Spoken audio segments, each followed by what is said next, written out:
If you're a Part 135 on demand pilot and at the end of your flight day, the company has you doing a Part 91 reposition flight, does that reposition flight count towards your daily flight time limitations and any duty time for the 135 operator?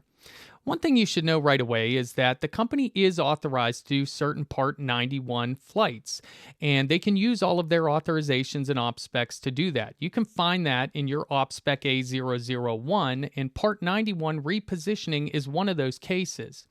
As far as the flight time, the FAA has already covered this a handful of times through legal interpretations, and they say that the end of day Part 91 reposition flight for a 135 operator does not count towards your daily flight time limitations. If it occurs before the flight day, well, then it does count.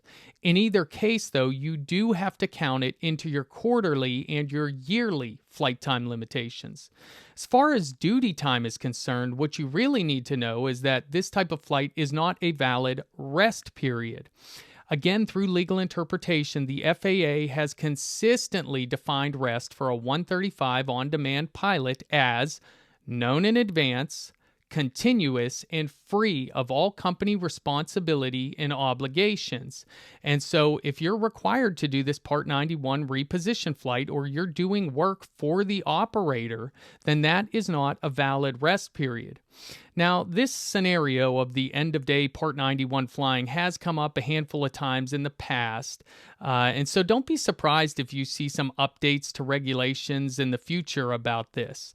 It is always up to the pilots, though. If it's been a long day and you're feeling fatigued and tired, that you make the proper call for the safety of the flight.